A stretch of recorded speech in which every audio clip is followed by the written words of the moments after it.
ഇഷ്ടമാണെനിക്കു നിൻമുഖം. ഈ സബ്സ്ക്രിപ്ഷന്റെ കാര്യം പറഞ്ഞപ്പോഴത്തേക്ക് അതിലിടുന്ന എല്ലാവർക്കും നമസ്കാരം. അങ്ങനെ റനാസുന കിച്ചുവിനെ തന്റെ ലൈഫിൽ നിന്നും പൂർണ്ണമായിട്ട് വെട്ടിമാറ്റിയിരിക്കുകയാണ് സുഹൃത്തുക്കളെ. ഇനി കിച്ചു എന്ന് പറയുന്ന ആ ഒരു പയ്യനുമായിട്ട്, അതായത് സുധിയുടെ സ്വന്തം മകനായിട്ടുള്ള ആദ്യത്തെ മകനായിട്ടുള്ള ആ ഒരു പയ്യനുമായിട്ട് ഇനി റനാസുനയ്ക്ക് ഒരു ബന്ധമില്ല എന്നുള്ള രീതിയിലുള്ള സംഭവങ്ങളാണ് ഇപ്പൊ പുറത്തു വന്നുകൊണ്ടിരിക്കുന്നത് സുഹൃത്തുക്കളെ. കൊള്ളാം, നല്ലതാ. കാരണം കിച്ചു അവക്കെതിരെ അടിച്ചപ്പോ അവക്ക് നല്ലോണം പൊള്ളി. കാരണം മുഞ്ചിത്തഴിഞ്ഞ് കമ്പിത്തിരിയായിട്ടാണ് എല്ലാം ഇരിക്കുന്നത്. അവൻ 20% പറഞ്ഞപ്പോ തന്നെ വീണ്. ഇനി ബാക്കി 80 കൂടി പറഞ്ഞു കഴിഞ്ഞാൽ എടുത്ത് വിരിച്ച് കിടത്താം വാഴയില്. ആ സെറ്റപ്പിലായിട്ടുണ്ട്. അപ്പൊ കിച്ചുവിനെതിരെ എന്തും പൊട്ടിക്കാൻ വേണ്ടിയിട്ട് പല രീതിയിലും ശ്രമിച്ചു. ഒന്നും നടന്നില്ല. വീണ്ടും മൂഞ്ചി പോയി. ഞാൻ ആദ്യമേ പറഞ്ഞിട്ടുണ്ട്, ചിലപ്പോൾ കിച്ചുവിന്റെ പ്രീവിയസ് ലൈഫിൽ ഒരുപാട് തെറ്റുകൾ ചെയ്തിട്ടുണ്ടായിരിക്കാം മേ ബി. പക്ഷെ നമ്മളത് ക്ഷമിച്ചിട്ട് ഇനി അവനൊരു അവസരം കൊടുത്താൽ അവൻ അടിപൊളിയായിട്ട് ജീവിക്കട്ടെ. ഇനി അവൻ തെറ്റ് ആവർത്തിച്ചു കഴിഞ്ഞാൽ ഒരിക്കലും ക്ഷമിക്കാൻ പാടില്ല. മറിച്ച് പ്രീവിയസ് ലൈഫിൽ അവൻ എന്തെങ്കിലുമൊക്കെ ചെയ്തിട്ടുണ്ടെങ്കിൽ അത് അവന്റെ പാരന്റിങ്ങിൽ അവനെ വളർത്തിയ രീതിയിലൊക്കെ ഉണ്ടായിട്ടുള്ള ഫോൾട്ട് കാരണം തന്നെയാണെന്ന് ഞാൻ പലപ്പോഴായിട്ട് പറഞ്ഞിട്ടുണ്ട്. ഓക്കെ, അങ്ങനെ കിച്ചുവിനെ എന്തായാലും വെട്ടി മാറ്റിയിട്ടുണ്ട് സുഹൃത്തുക്കളെ. അതിലോട്ട് വരാം. അതിനു മുന്നേ ഞാനിവിടെ ഒരു ഇൻസ്റ്റാഗ്രാം പേജ് കൊടുക്കാം. രേണു സുധി സ്ലേവ്, രേണു സുധി മാഡം അടിമ. ഏത് കഴപ്പണം കെട്ടവനാണ് ഇവനൊക്കെ. രേണു സുധി മാഡത്തിന്റെ അടിമയെന്ന് പറഞ്ഞുകൊണ്ട് ഒരു Instagram page. Always will be at the feet of Renu Sudhi madam and proud to be എന്തുപോലെ അവളുടെ കാലിന്റെ അടിയിലാണ് നിൽക്കണമെന്ന് പറഞ്ഞുകൊണ്ട് പ്രൗഡായിട്ട് നിൽക്കുന്നു എന്ന് പറഞ്ഞുകൊണ്ട് ഏതോ കഴിപ്പടക്കെട്ട പേജ്. ഇത് എന്റെ ഊഹം ശരിയാണെങ്കിൽ രേണു സുധി എന്നെ ആയിരിക്കും തുടങ്ങിയത്. അല്ലാതെ ഇവളുടെയൊക്കെ ഇങ്ങനത്തെ പേജ് തുടങ്ങുള്ളൂ ആരെങ്കിലും? ആരാ ഇത്? ഈ പേജ് ഫോളോ ചെയ്തിട്ടുള്ള ആൾക്കാരും Renu Sudhi fans, Renu Sudhi fan, Renu Sudhi army official. അതായത് ഇത് രേണു സുധിയുടെ ഫേക്ക് അക്കൗണ്ടാണ്, അല്ലാണ്ട് വേറെ ഒന്നുമില്ല. ഇത് ആരാ ഇങ്ങനെയൊക്കെ ഇമ്മാതിരി അപരാധം വെച്ച് പേജ് തുടങ്ങുക? ഇവളുടെയൊക്കെ പേരിൽ ആരെങ്കിലും പേജ് തുടങ്ങും? കോപ്പ്. അങ്ങനെ ഇവളുടെ ഒരു ഫേക്ക് പേജ് തന്നെയാണ്. അതിന്റെ അപ്പുറം വേറൊരു തേങ്ങയും ഇല്ല. ഞാൻ കണ്ട് ചിരിച്ചിരിച്ച് മരിച്ചു. ഇതെന്റെ ഒരു ഫോളോവറാണ് എനിക്ക് അയച്ചു തന്നേട്ടോ. ഞാൻ കണ്ട് ചിരിച്ചിരിച്ച് ചത്ത് ഇമ്മാതിരി പേജ്. എന്തുവാ രേണു സുധി സ്ലേവ്? എന്തുവാ ഇത്? അടിമ, രേണു സുധി അടിമ. വാവ്, അമേസിംഗ് പേജ്. ഓ, പിന്നെ വേറൊരു കേസിന്റെ ഇടയിൽ പറയണമെന്ന് തോന്നിയിട്ടാ, ബസ്മിന സഖി എക്സ്പോസ് ആയിരിക്കുകയാണ് സുഹൃത്തുക്കളെ. അതിനെ പറ്റിയിട്ട് വീഡിയോ ചെയ്യണമെന്ന് ആർക്കെങ്കിലും ആഗ്രഹം ഉണ്ടെങ്കിൽ താഴെ കമന്റ് ഞാൻ ചെയ്യാം. അതുപോലെ വീഡിയോ ആദ്യമായി കാണുന്ന ചാനൽ സബ്സ്ക്രൈബ് ചെയ്യാനും വീഡിയോ ലൈക്ക് ചെയ്യാനും ഹൈപ്പ് കൊടുക്കാനും മറക്കണ്ട സുഹൃത്തുക്കളെ. എന്നെ സ്നേഹിക്കുന്നവർ, എന്നെ ഇഷ്ടമുള്ളവർ ഉറപ്പായിട്ട് താഴെ കമന്റ് ചെയ്യാം. ഇന്നലെ ഞാൻ ആലപ്പുഴ പള്ളിയിൽ പോയിട്ടുണ്ടായിരുന്നു. പള്ളിയിൽ പോയ സമയത്ത് എൻ്റെ അടുത്ത് കുറച്ച് പേരൊക്കെ വന്ന് സംസാരിച്ചിട്ടുണ്ടായിരുന്നു. രേണു സുധി വിഷയവുമായി ബന്ധപ്പെട്ട് സംസാരിച്ചിട്ടുണ്ടായിരുന്നു.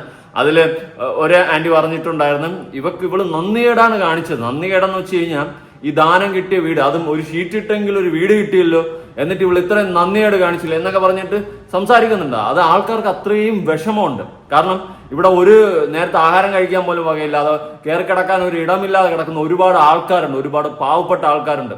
അവർക്ക് അർഹതപ്പെട്ട ഒരുപാട് പേരുണ്ട്. അവർക്കൊന്നും കിട്ടാതെ ഇവൾക്കും ഇവളുടെ കുടുംബത്തിനും കിട്ടിയപ്പോ അതിനെ ഒരുമാതിരി പുച്ഛിച്ച് പട്ടിത്താഴ്ത്ത് പരിഹാസവും ആക്കിക്കൊണ്ട് ഇമാതിരി രീതിയിൽ പറയുമ്പോൾ ഒരിക്കലും ജനങ്ങൾക്ക് അക്സെപ്റ്റ് ചെയ്യാൻ പറ്റത്തില്ല. ഒരുപാട് പേര് സംസാരിച്ചിട്ടുണ്ടായിരുന്നു ഇന്നലെ എൻ്റെ അടുത്ത്. ഈ പള്ളിയിൽ പോയ സമയത്താണ്. അവിടെ ഒരുപാട് പേര് ഫാമിലി ആയിട്ടൊക്കെ ഒന്ന് എൻ്റെ അവിടെ സംസാരിച്ചിട്ടുണ്ടായിരുന്നു. സീരിയസ്ലി എൻ്റെ വീഡിയോ ഒക്കെ സ്ഥിരമായിട്ട് കാണുന്നവരാണെന്ന് പറഞ്ഞു. വളരെയധികം സന്തോഷമുണ്ട് കേട്ടോ. എന്തായാലും അങ്ങനെ ഒരു സംഭവം കൂടി ഉണ്ടായി. അപ്പൊ എല്ലാവർക്കും പറയാനുള്ളത് ഈ ഒരു കേസ് തന്നെയാണ്. ഇവള് നന്ദി കെട്ടവളാണ്. ഈ ഒരു സെറ്റപ്പ് സാധനം തന്നെയാണ് എല്ലാവർക്കും പറയാനുള്ളത്. അതുപോലെ ഇവളുടെ സബ്സ്ക്രിപ്ഷനെ പറ്റിയിട്ട് ഒക്കെ തന്നെയാണ് ആൾക്കാർക്ക് പറയാനുള്ളത്, സംസാരിക്കാനുള്ളത്. ആൾക്കാർ ഞാൻ ഒരിക്കലും കുറ്റം പറയത്തില്ല. അവരിതെല്ലാം കണ്ടുകൊണ്ടിരിക്കുന്നതാണ്. ഇമാതിരി കോപ്രായങ്ങൾ അപരാധങ്ങളും ഒക്കെ കാണിച്ചു കഴിഞ്ഞാൽ പിന്നെ ആൾക്കാരെന്ത് പറയും? ഇതെന്തുപാട് സ്ലേവ്. അതുപോലെ എൻ്റെ അടുത്ത് വേറൊരു ആന്റി പറഞ്ഞിട്ടുണ്ടായിരുന്നു. അവരെ പറഞ്ഞതെന്ന് വെച്ച് കഴിഞ്ഞാൽ അതിലെ ലാംഗ്വേജ് കുറച്ച് ഒന്ന് സെറ്റാക്കണം. ഞാൻ മാക്സിമം ട്രൈ ചെയ്യുന്നുണ്ട്. മാക്സിമം ട്രൈ ചെയ്യണം. കാരണം ഇനി അങ്ങോട്ട് ലാംഗ്വേജ് കുറച്ച് ഒന്ന് മാക്സിമം നന്നായിട്ട് പിടിച്ചു പോകാമെന്ന് വിചാരിക്കും. വേറെ ഒന്നുമല്ല, ഒരുപാട് പേര് കാണുന്നതാണ് എന്നുള്ളൊരു കാര്യം കൂടി അവർ പറയുന്നുണ്ട്. ഓക്കെ, അതുകൊണ്ട് ഞാൻ കുറച്ച് ലാംഗ്വേജ് ഒന്ന് കീപ്പ് ചെയ്യാൻ ശ്രമിക്കുന്നുണ്ട്. പക്ഷെ എൻ്റെ വായിന്ന് എവിടെന്നെങ്കിലും ഒക്കെ പൊട്ടും. ഒന്ന് ക്ഷമിക്കണേ ഈ പാവം കുഞ്ഞുമോനോട്. ഓക്കെ, ഇനി ഞാനൊരു വീഡിയോ കൊടുക്കാം. ഒരു ലേഡി ശ്രീലക്ഷ്മി കിട്ടും ഒക്കെ ഉള്ള ഒരു കാര്യം കിച്ചുമായി ബന്ധപ്പെട്ട് സംസാരിക്കുന്നതാണ്. ശ്രീലക്ഷ്മി എന്ന് പറയുന്ന ഇവൾ മൊട്ട ശിവാടാ. ഇവള് വെറും കാണാം. അത്രയും പ്രായമുള്ളപ്പോഴാണ് തോന്നുന്നു മരിക്കുന്നത്. അവൻ അറിവായ കൊച്ചല്ലേ. ആ സമയം മുതൽ ഇപ്പൊ അവന് 10, 22, 23 വയസ്സ് കാണുമല്ലോ. എനിക്ക് കറക്റ്റ് അറിയത്തില്ല. അപ്പൊ ഈ ഇത്രയും പ്രായം എപ്പോഴാണ് അവന് തോന്നിയത് അവൻ റോമയിലായിരുന്നു, അങ്ങനെയായിരുന്നു? ഈ അവൻ റോമയിലായിരുന്നു. പിന്നെ 8-9 വയസ്സുള്ളപ്പോഴാണ് സുധിച്ചേട്ടൻ മരിക്കുന്നത്. ഇവൻ കിച്ചുന് 8-9 വയസ്സുള്ളപ്പോഴാണ് സുധിച്ചേട്ടൻ മരിക്കുന്നതെന്ന്. സുധിച്ചേട്ടൻ മരിച്ചിട്ട് 2-3 വർഷം എങ്ങാണ്ട് ആവുന്നുള്ളൂ, 2-2.5-3 വർഷത്തിനകത്തേ ആവുന്നുള്ളൂ. അതിനു മുന്നേ ഈ 8-9 വയസ്സുള്ള കിച്ചുവിന് ടക്കനെ കയറിയിട്ട് 22-23 വയസ്സിലോട്ട് പോകും. നീയൊക്കെ യാതൊരു ബോധമില്ലാത്തതടേ, നീക്ക് എന്തോന്നടേ? ഈ വിവരമില്ലാത്തതിൻ്റെ അടുത്ത് ആരടാ പോയി മീഡിയക്കാർ ചോദിക്കുന്നത്? ഇതിന് വിവരം ബോധം പൊക്കണമുണ്ടോ? 8-9 വയസ്സിൽ ഉള്ളപ്പോഴാണ് സുധിച്ചേട്ടൻ മരിക്കുന്നതിന് കിച്ചുവിന്. അതിനുശേഷം നേരെ അവൻ 2 വർഷം കഴിഞ്ഞപ്പോൾ 22-23 എത്തി. കഴിപ്പണം കേട്ട സാധനങ്ങൾ, അല്ലാണ്ട് എന്ത് പറയും? ഇങ്ങനെയായി അങ്ങനെയായി, ആ അമ്മ വന്നോണ്ട് ഇങ്ങനെയായി അങ്ങനെയായി, ഇപ്പോഴാണോ തോന്നിയത്? ഈ യൂണിവേഴ്സിനെ പറ്റി വലിയ ധാരണ ഇല്ലാത്തതുകൊണ്ട് തന്നെ ഇതിന്റെ ശരിതെറ്റുകളെ പറ്റി പറയാൻ ഞാനാളല്ല. പക്ഷെ എനിക്ക് ഈ യൂണിവേഴ്സിറ്റിനെ പറ്റിയിട്ട് വലിയ നല്ല ധാരണയാണ്. കുറെ നാളായി ഞാൻ ഈ യൂണിവേഴ്സിലുണ്ട്. അതുകൊണ്ട് എനിക്ക് ഈ യൂണിവേഴ്സിനെ പറ്റിയിട്ട് നല്ല ധാരണയാണ്. ഇതിന്റെ ശരിയും തെറ്റും എല്ലാം അരച്ച് കലക്കി കൂടിച്ച് ശ്വാസം വിട്ടുകൊണ്ടിരിക്കണവനാണ് ഞാൻ.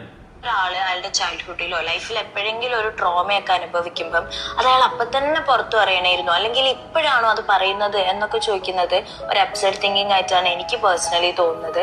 ഒരു അബ്യൂസോ ട്രോമയൊക്കെ നമ്മൾ അനുഭവിക്കുമ്പം അതിൽ നിന്ന് ഓവർകം ചെയ്യാനും അത് ഫിഗർ ഔട്ട് ചെയ്യാനും അത് പുറത്ത് പറയാൻ നമുക്ക് ധൈര്യം ഉണ്ടാക്കാനൊക്കെ നമ്മൾ എടുക്കുന്ന ഒരുപാട് സമയമുണ്ട്. ആ സമയത്ത് നമ്മൾ റെസ്പെക്ട് ചെയ്തേ പറ്റൂ. സത്യമല്ലേ, ഉള്ള കാര്യമല്ലേ പറഞ്ഞു. ഒരാളുടെ ലൈഫിൽ അത് കുട്ടിക്കാലത്ത് നടന്നിട്ടുള്ള പല ഇൻസിഡന്റുകൾ ഉണ്ടാവും. അത് നല്ല ട്രോമയിലോട്ടൊക്കെ പോയിട്ടുള്ള കാര്യങ്ങളായിരിക്കും. അത് ചിലപ്പോൾ ആ സമയത്തൊന്നും പറയത്തില്ല, കുട്ടിക്കാലത്ത് സംഭവിക്കുന്നതാണ്. ഇന്നത്തെ കാലത്ത് പലരും വന്നിട്ട് വിവാഹ വാഗ്ദാനം നൽകി ഉണ്ടാക്കിയെന്ന് പറയുന്ന ആ ഒരു സാധനമല്ല. അത് വേറെ, കടി വേറെ. ഒരു സമയത്ത് എൻജോയ് ചെയ്തിട്ട് പിന്നെ വന്നിട്ട് കാണാമെന്ന് പറയുന്ന വർത്തമാനം അതല്ല. ഇത് കുട്ടിക്കാലത്ത് അവന്റെ ലൈഫിൽ നടന്നിട്ടുള്ളതാണ്. അവൻ ഇത്രയും കാലം ഉള്ളിൽ ഒതുക്കിക്കൊണ്ട് നടന്ന സംഭവം. ഈ രേണുസുതി വന്നിട്ട് നാട്ടുകാരുടെ മുന്നിൽ പ്രഹസനങ്ങൾ കാണിക്കുന്ന സമയത്ത് അവൻ എന്ത് ചെയ്യും? ഇതെല്ലാം കണ്ടിട്ട് അക്സെപ്റ്റ് ചെയ്ത് ഇങ്ങനെ ഇളിച്ചുകൊണ്ടിരിക്കും. ഒരു നിമിഷത്തിൽ അവന്റെ ഉള്ളിൽ നിന്ന് അത് പൊട്ടി. അത് പൊട്ടാനുണ്ടായ റീസൺ പലതായിരിക്കും. മേ ബി ഈ രേണുസുതി ഇങ്ങനെ നടക്കുന്നതിനെ പറ്റിയിട്ട് ഇവന്റെ അടുത്ത് ചിലപ്പോൾ ആരെങ്കിലും ഒക്കെ ചോദിക്കും, എന്താണ് നിന്റെ അമ്മ ഇങ്ങനെ നടക്കണം അങ്ങനെ നടക്കണം. അപ്പൊ അവൻ തന്നെ വിചാരിച്ചാണ് ഇങ്ങനെ ഒരു അമ്മ എന്ന് പറഞ്ഞ് എന്റെ ടാഗ് ലൈനിൽ നിൽക്കുമ്പോൾ ഒരു സമയത്ത് അവരെന്നോട് കാണിച്ച ക്രൂരതകളും അതുപോലെ തന്നെ ഇങ്ങോട്ട് ഇപ്പൊ ഇവര് കാരണം എനിക്കും കൂടി നാണക്കേടും ചീത്തപ്പേരും കിട്ടിക്കൊണ്ടിരിക്കണം. അതുകൊണ്ട് ഇങ്ങനെ ഒരു സാധനം ഇനി എന്റെ ലൈഫിൽ ഇല്ലെന്നുള്ള രീതിയിൽ വരാൻ വേണ്ടിയിട്ടായിരിക്കണം മേ ബി അവൻ ആ സാധനം എടുത്ത് അടിച്ചത്. എന്തായാലും നല്ല കാര്യം, അതുകൊണ്ട് രക്ഷപ്പെട്ടു. നീ ആര്? കിച്ചു. എന്തായാലും കൊള്ളാം. എന്തായാലും കിച്ചുവിനെ രേണു ഇപ്പം ചവിട്ടി പുറത്താക്കിയിട്ടുണ്ട്, വെട്ടി കളഞ്ഞിട്ടുണ്ട്. ഇത് ഒന്നാം തരം ഫാമിലിയാണല്ലോ. ഫാമിലിനാ കുറവായിരിക്കും, ഇത് കൂടുതലാണ്, കുറച്ച് കൂടുതലായിട്ടുണ്ട്. ഇനി ഇതിന്റെ താഴെ ഈ പെൺകുട്ടിയുടെ വീഡിയോയുടെ താഴെ കിച്ചു തന്നെ വന്നൊരു കമന്റ് ഒക്കെ ഇട്ടിട്ടുണ്ട്. ദാ ലവിന്റെ ഇമോജിയൊക്കെ ഇട്ടിട്ട് കിച്ചുവിന് ആ പെൺകുട്ടി റിപ്ലൈ കൊടുത്തിട്ടുണ്ട്. അതിന്റെ താഴെ ആദില നൂറ വന്നിട്ട് വെൽ സെഡ് എന്ന് പറഞ്ഞ് കൊടുത്തിട്ടുണ്ട്. അതായത് ആദിലയും നൂറയും അവരുടെ ലൈഫിലും ഒരു സമയത്ത് കുറെ സഫർ ചെയ്തിട്ടുണ്ടെന്നുള്ളൊരു കാര്യമാണ് പറയുന്നത്.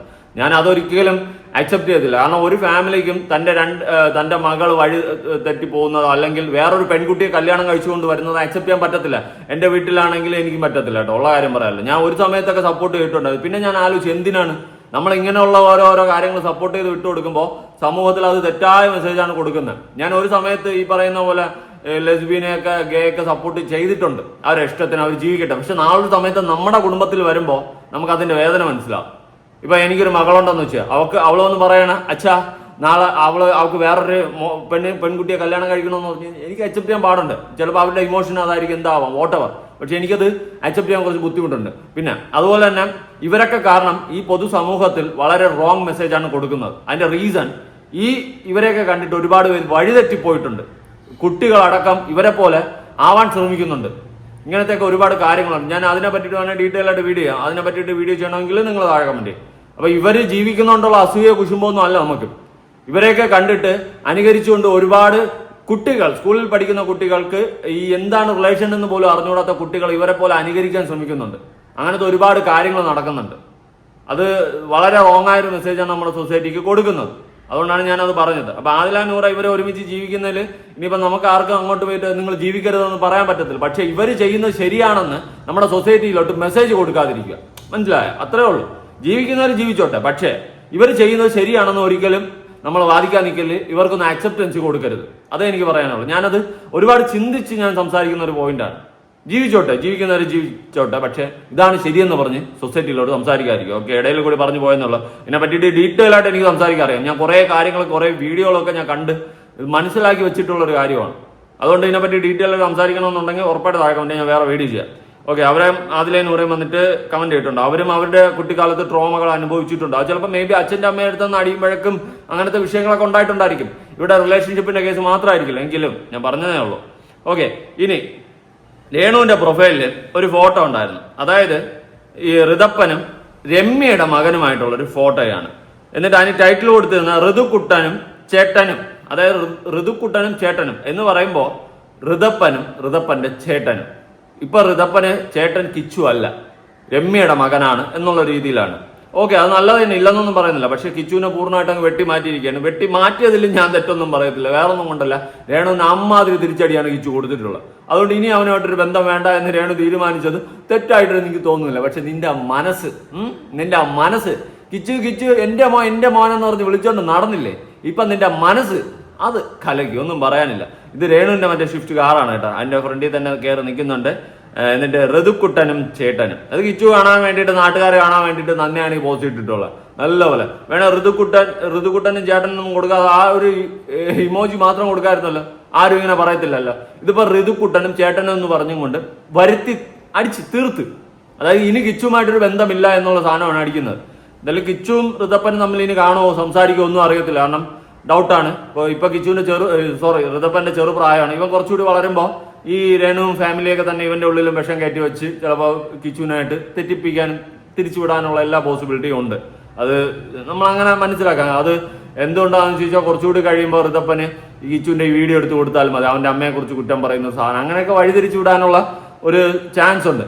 എന്നിട്ട് കുറച്ചുകൂടി വളരുമ്പോൾ എല്ലാം തിരിച്ചറിയുന്ന ഒരു 10-20 വയസ്സ് കഴിഞ്ഞ് ഒരു 10-20-25 വയസ്സാകുമ്പോൾ എല്ലാം തിരിച്ചറിയുന്ന ഒരു കാലം ഋതപ്പന് വരുമ്പോൾ ഇവൻ എന്ത് ചെയ്യുമെന്ന് അറിയാമോ? എന്ത് ചെയ്യും? ഇവന്റെ അമ്മയെ ചോദ്യം ചെയ്യും. നിങ്ങൾ ഇമാതിരി പോക്കൃത്തനങ്ങൾ അപരാധങ്ങളും അല്ലേ കാണിച്ചുകൊണ്ട് നടന്നതെന്ന് തിരിച്ച് ചോദ്യം ചെയ്യാന്ന് പറഞ്ഞു. അന്നാണ് രേണു ബിഗ് സീറോ ആയി മാറുന്നത്. സീരിയസ്ലി അന്ന് രേണു എന്ന് പറയുന്ന വൻമരം അല്ല, പേട്ടുമരം വീഴും, അതോടെ തീരും. അവിടെയാണ് രേണു എന്ന് പറയുന്ന ഇവരുടെ നിലപാടുകളും എല്ലാം തീർന്ന് തരിപ്പണമാകുന്ന. ഈ ഉണ്ടാക്കിയ പൈസ എല്ലാം ബിഗ് സീറോ ആയിരുന്നു എന്ന് അന്ന് രേണു മനസ്സിലാക്കും. പിന്നെ ഉളുപ്പില്ലാത്തതിൻ്റെ അടുത്ത് പറഞ്ഞിട്ട് കാര്യമില്ല, ഉളുപ്പില്ലാതെ തന്നെ നടക്കും. ഇനി രേണുവിൻ്റെ ഒരു വീഡിയോ കൊടുക്കാം. എല്ലും തോലും മായി സുധിച്ചേട്ടനെ കെട്ടിപ്പിടിച്ചപ്പോൾ ഞാൻ ഞെട്ടിപ്പോയി. അയ്യോ, വീണ്ടും കൊണ്ട് വന്നിരിക്കുകയാണ് സുനിയേട്ടൻ. ഇതും കൂടെ പറയണം, ഇതും കൂടെ എനിക്ക് പറയാനുള്ളത്. നിങ്ങൾ ആരും അറിയാം, നിങ്ങൾ പറയുന്നല്ലോ അവരെ നോക്കി ഞാൻ ഒരു 1.5 മാസം സുധിച്ചേട്ടൻ അൾസർ വയറിനകത്ത് പൊട്ടിയിട്ട് വൊമിറ്റ് ചെയ്ത് സുധിച്ചേട്ടൻ ഇങ്ങനെ എല്ലാം തോലുമായിട്ട് 1 മാസം സുധിച്ചേട്ടൻ വെള്ളം ഇറക്കാതെ നിന്നിട്ടുണ്ട്. എന്റെ ചേച്ചി, എന്റെ ചേട്ടന്റെ പപ്പയമ്മയാണ് സുധിച്ചേട്ടനെ എടുത്താണ് കണ്ടുപിടി. ആരും ഞങ്ങൾ അറിയിപ്പിച്ചിട്ടില്ലല്ലോ. ഞാൻ സുധിച്ചേട്ടനെ ഇങ്ങനെ കെട്ടിപ്പിടിക്കും, കിടക്കുമ്പോ നമ്മളിപ്പം ഭാര്യ ഭർത്താവല്ലേ, ജസ്റ്റ് കെട്ടിപ്പിടിക്കുമ്പോ ഇതാരും സുധിച്ചേട്ടൻ, നമ്മള് ഈ സുധിച്ചേട്ടൻ എന്തുവാ സുധിച്ചേട്ടൻ ഇത്രയും ഒരു ഈർക്കലി പോലെയാണ് സുധിച്ചേട്ടൻ. ആരെ അറിയിച്ചു തള്ളാച്ചോട്ട് ആരും അറിയിച്ചില്ല. എന്റെ കുടുംബത്തിലുള്ള എന്റെ ചേച്ചി, എന്റെ അച്ഛൻ, അമ്മ, അതാകുമ്പോ എല്ലാരും തള്ളി മറിച്ച് കള്ളം മൊത്തം ഉടായ്പായതുകൊണ്ട് അങ്ങനെ തന്നെ അങ്ങ് പറയാമല്ലോ. അത് തള്ളല്ലൊന്നും ഒരു കുറവില്ല. എല്ലാം തോലോട്ട് അയ്യോ ഇത് കെട്ടിപ്പിടിച്ചപ്പോ ഇത് സുനിയേട്ടനാ, എന്റെ സുനിയേട്ടനാ, ഇത് ആരും ചോദിച്ചില്ലല്ലോ. പിന്നെ നമുക്കെല്ലാം നിന്റെ അടുക്കള മറ്റേ വന്നിരുന്ന് ചോദിക്കില്ലല്ലോ പരിപാടി. നീ തന്നെ നിന്റെ വീട് ചോരണം എന്ന് പറഞ്ഞ് മീഡിയക്കാരെ കൊണ്ട് ചോദിപ്പിച്ച് കയറ്റി വിടാന്ന് ശ്രമിച്ച് സ്വയം കയറിപ്പോയി. അത് ഒരു സൈഡിൽ കിടക്കണം. ഓക്കെ, അത് പോട്ട്. ഇനിയിപ്പോ വന്നിട്ട് എന്റെ സുനിയേട്ടൻ എല്ലും തോലുമായിട്ട് കിടന്നു, ആരും കണ്ടില്ല, ആരും ചോദിച്ചില്ലെന്ന്. പിന്നെ അന്നേ വീഡിയോ എടുത്തുന്നത് എന്റെ സുനിയേട്ടൻ എല്ലും തോലിയാണ്, എല്ലാരും ഫണ്ട് വെച്ച് അയക്കുന്നു. അന്നൊക്കെ എന്റെ അപ്പനൊക്കെ ഈ ജോലിക്കൊക്കെ പോയി എന്നെ ഇദ്ദേഹത്തെ നോക്കിയത്. അന്നൊന്നും ആരും ഇല്ലായിരുന്നല്ലോ ഈ പറയുന്ന ഈ നെഗറ്റീവ് കമന്റ് അടിക്കുന്ന ആരും ഇല്ലായിരുന്നു. ഞാനിതൊന്നും പുറത്ത് പറഞ്ഞിട്ടില്ല, ഒരുപാട് കാര്യങ്ങൾ പുറത്ത് പറഞ്ഞിട്ടില്ല. ഞാൻ പുറത്ത് പറയരുത്, എല്ലാം അകത്ത് വെച്ചാണ്. ഒന്നും പുറത്ത് പറയില്ല. നമുക്കൊന്നും കാണാനും കേൾക്കാനുള്ള ത്രാണിയില്ലാത്തോണ്ട് പറയണം. ദയവ് ചെയ്തിട്ട് ഇതൊന്നും പുറത്ത് പറയല്ലേ, ഉള്ള കാര്യം പറയാം. എന്നെ വിറ്റ് അവർ കഴിക്കട്ടെ, നിന്നെ വിൽക്കാൻ നീ എന്താന്ന് കുമ്പളങ്ങ നൈറ്റ്സാ. ഈ സബ്സ്ക്രിപ്ഷന്റെ കാര്യം പറഞ്ഞപ്പോഴത്തേക്ക് അതിലിടുന്ന എക്സ്ക്ലൂസീവ് കണ്ടന്റുകളും കാര്യങ്ങളും സ്ക്രീൻഷോട്ട് എടുത്തിട്ടും വേറെ ഫോണിൽ എടുത്തിട്ടും അവർ ഒരു കണ്ടന്റ് ആക്കിയിട്ട് പലരും ക്രിയേറ്റ് ചെയ്തിടുന്നുണ്ട്. അപ്പൊ അവരോട് എന്താണ് പ്രതികരിക്കാൻ ഒരുപാട് സന്തോഷം. കാരണം നല്ല പ്രമോഷൻ, 3000 അടുത്ത സബ്സ്ക്രിപ്ഷൻ. ഇപ്പൊ ഇനി 2-3 ദിവസം കൂടെ ആകുമ്പോൾ 3000 സബ്സ്ക്രിപ്ഷൻ ആവും. എനിക്ക് ഒരുപാട് നല്ല നല്ല പ്രൊമോഷൻസ് ആണ് തരുന്നത്. ഒരുപാട് സന്തോഷം. ഒരുപാട് സന്തോഷം എനിക്ക് ഇത്രയും പ്രൊമോഷൻ തരുന്നത് കൊണ്ട്. Thank you, welcome. ഈ 3000 സബ്സ്ക്രിപ്ഷൻ ഉണ്ടല്ലോ, ഈ പറയുന്ന പോലെ നിന്നെ സപ്പോർട്ട് ചെയ്യുന്ന മനുഷ്യന്മാരായിരിക്കും, അല്ലാണ്ട് നിന്നെ വലിച്ചീരൊട്ടിക്കുന്ന ആൾക്കാരൊന്നുമല്ല. പിന്നെ നിനക്ക് പൈസ കിട്ടുന്നുണ്ട്, ഇല്ലെന്ന് പറയുന്നില്ല. അപ്പൊ വിചാരിക്കും ഓഹോ ഉള്ള സബ്സ്ക്രിപ്ഷനിൽ ഇത്ര ആൾക്കാർ വന്നല്ലോ. പോയി കാണടാ കാമപ്രാന്തന്മാരെ, അല്ലാണ്ട് നിന്റെ അടുത്തൊക്കെ എനിക്ക് എന്ത് പറയാനുണ്ട്? ഇവളെയൊക്കെ പോയി ഇരുന്ന് കാണുന്ന കുറെ കടുവകളെ, വൃത്തികെട്ടവന്മാരെ, നിന്റെ അടുത്തൊക്കെ ഞാൻ എന്ത് പറയാനാ, എന്ത് ചെയ്യാനാ? നിന്നെയൊക്കെ പോലുള്ളവന്മാരെ ഒന്നും പറയാനില്ല. പോയി പൈസ കൊണ്ട് കളഞ്ഞിട്ട് ഇവളെയൊക്കെ മറ്റേ കിടുതാപ്പുകളും കണ്ടോണ്ടിരി. സ്വന്തം വീട്ടിൽ അമ്മ അപ്പന ഉണ്ടെങ്കിൽ അവർക്കൊല്ലം വാങ്ങിച്ചോട്, ഭാര്യയുണ്ടെങ്കിൽ ഭാര്യയ്ക്കൊല്ലം വാങ്ങിച്ചോട്, മക്കളുണ്ടെങ്കിൽ മക്കൾക്കൊല്ലം വാങ്ങിച്ചോട്. അല്ലാണ്ട് ഇവളെയൊക്കെ സബ്സ്ക്രിപ്ഷൻ എടുത്ത് പിന്നെ കൊണ കാണാൻ വേറെ ജോലിയില്ല എനിക്കൊക്കെ. പോ കൊണ്ടിട്ടോട്. എടാ വഴിയിൽ പിച്ചക്കാർക്ക് ഇട്ടുകൊടുറാ പൈസ, നന്മ കിട്ടും, നന്മ. നിങ്ങൾ രേണു സുധി എന്ന് പറയുന്ന ഒരാളില്ലെങ്കിൽ ജീവിക്കാൻ കഴിയാത്ത കുറെ വ്ളോഗേഴ്സ് ഉണ്ട്. അവർക്ക് ഒരു ദിവസം 3 നേരം പോലെ ടാബ്ലറ്റ് പോലെയാണ് രേണുസുധി കണ്ടന്റ് എടുത്ത് തകർക്കുന്നത്. ഞാനത് കാണുമ്പോൾ സത്യം പറഞ്ഞാൽ എനിക്ക് അഭിമാനല്ലേ? ആദ്യമൊക്കെ എനിക്ക് ഇവരുടെ അടുത്ത് ദേഷ്യമാണ്. എനിക്കിപ്പോ ഒരു ദേഷ്യമില്ല. കാരണം വെച്ചാൽ അവർ കഴിക്കട്ടെ, അവർ എന്നെ വെച്ചിട്ട് ആഹാരം കഴിക്കട്ടെ, അവരുടെ കുഞ്ഞുങ്ങൾക്ക് അവർ വാങ്ങിച്ചു കൊടുക്കട്ടെ. രേണുസുധി എന്നുള്ള കണ്ടന്റ് വിട്ടിട്ട് അവർ വാങ്ങിക്കുന്ന ആഹാരം അവരുടെ കുഞ്ഞുങ്ങൾക്ക് കൊടുത്ത് അവർ സന്തോഷമായിട്ട് കഴിക്കട്ടെ എന്നാ ഞാൻ പറയുന്നത്. ഞാൻ സിംഗിളാടി, എനിക്ക് കിട്ടിയില്ല. ഞാൻ ഒറ്റയ്ക്ക് ഇതെല്ലാം തിന്നുന്ന തിന്നു പെരുവൊന്നുമില്ല. ഉണങ്ങി പോണ് പ്രാക്കാടി ഇത് പ്രാവുന്ന. അത് പോട്ട്, എന്നെ വിറ്റ് കഴിക്കട്ടെ, നിന്നെ വിറ്റ് കഴിക്കാൻ നീ എന്താ അടി സാക്കെ. ഇനി ഇതെന്താ രാവിലെ തന്നെ ഡാൻസ് തുടങ്ങി, ബാക്കിൽ കുട്ടയ്ക്കും പട്ടയൊക്കെ വെച്ച് നിൽക്കുന്നു. നോക്കാം.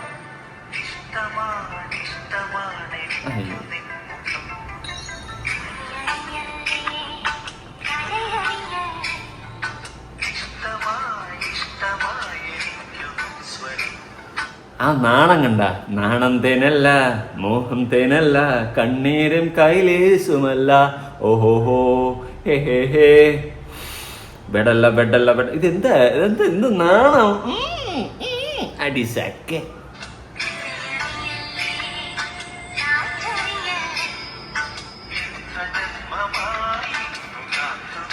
മതി ഇവിടെ കുറച്ച ഡാൻസ് കണ്ടോണ്ടിരുന്ന ഇവിടെ നിന്ന് കളിച്ചോണ്ടിരിക്കുക. സമയമില്ല, നിങ്ങൾക്ക് വീഡിയോ കാണണ്ടേ.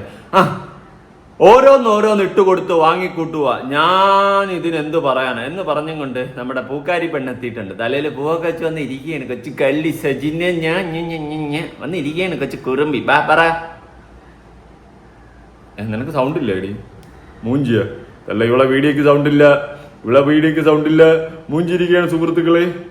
ഇവളെ വീഡിയോക്ക് സൗണ്ട് ഇല്ല. നമുക്കൊരു കാര്യം ചെയ്യാം, നമുക്ക് നേരെ പോവാം. എവിടെ പോവാം? ഇൻസ്റ്റാഗ്രാമിൽ പോവാം. ഇവിടെ വീഡിയോ ഇൻസ്റ്റാഗ്രാമിൽ പോയിട്ട് നമുക്ക് അവിടെ നിന്ന് നേരിട്ട് കാണാം. അതായിരിക്കും കുറച്ചുകൂടി ബെറ്റർ എന്ന് എനിക്ക് തോന്നുന്നു. അതാണ് ബെറ്റർ. രേണുസുധി വന്നല്ലോ. ഫസ്റ്റ് തന്നെ വന്നല്ലോ രേണുസുധി എന്ന് സെർച്ച് ചെയ്തപ്പോ. രേണുസുധി നിന്റെ പ്രൊഫൈലല്ല ഞാൻ കണ്ടത്. ഓക്കെ പറ. നിനക്ക് സൗണ്ട് ഇല്ലാത്ത വീഡിയോ ഇവിടെ എടുത്തിട്ട് എന്തോന്നടേ?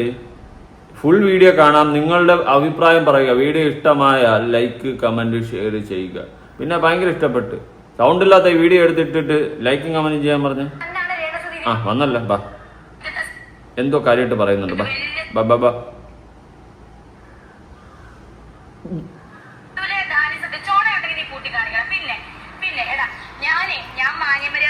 ഇല്ല, ഇതിന്റെ താഴെ ഞാൻ ഒരു കമന്റ് ഉണ്ട്, നോക്കട്ടെ.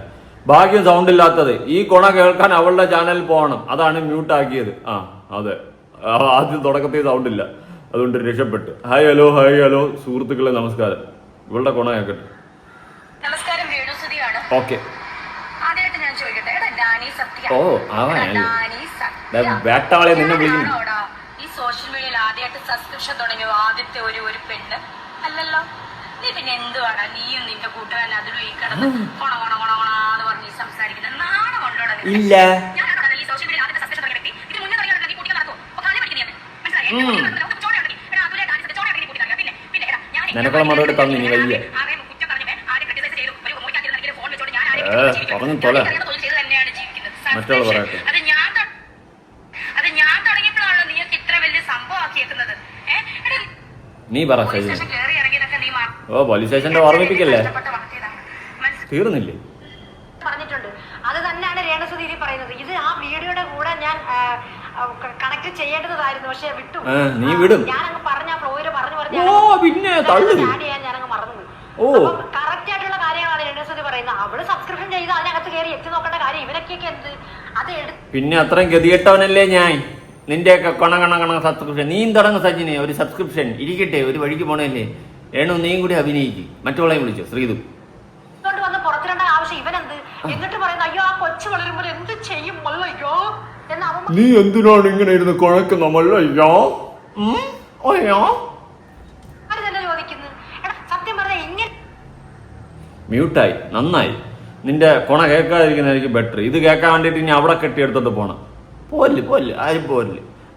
ഇനി വേറൊരു ഫോട്ടോ ഞാൻ കണ്ടിട്ടുണ്ടായിരുന്നു. ടൈറ്റിൽ നോക്കട്ടെ. അയ്യോ കരയുന്ന ഇമോജി. അയ്യോ എന്നാ പറ്റി മല്ലയ്യ? എന്താ രേണു ഇങ്ങനെ?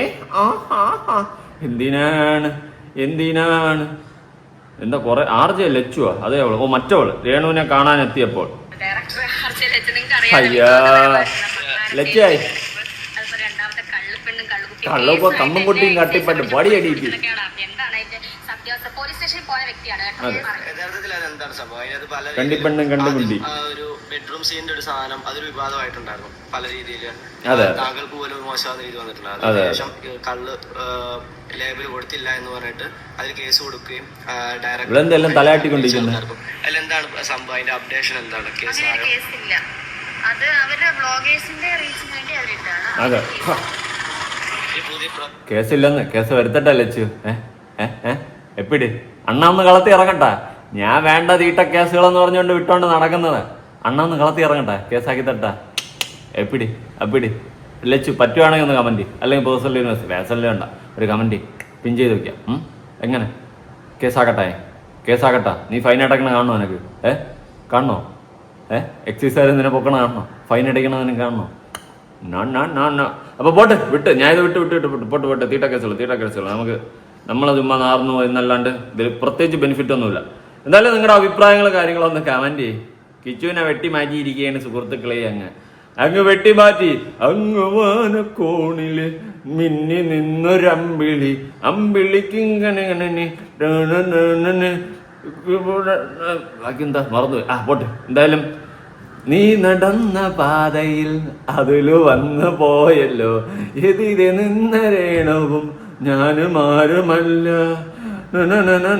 രേണുവിന്റെ അടിമയെന്ന് പറഞ്ഞ് ഇൻസ്റ്റാഗ്രാം പേജ് വരെ തുടങ്ങി. എനിക്കറിഞ്ഞൂടെ ഇതൊക്കെ ഏത് യൂണിവേഴ്സ്. എന്തായാലും നിങ്ങളുടെ അഭിപ്രായങ്ങളും കാര്യങ്ങളും ഉറപ്പായിട്ട് താഴെ കാട്ടിയാൽ നമുക്കിത് പുതിയൊരു വീഡിയോ ഇടണം. ബൈ.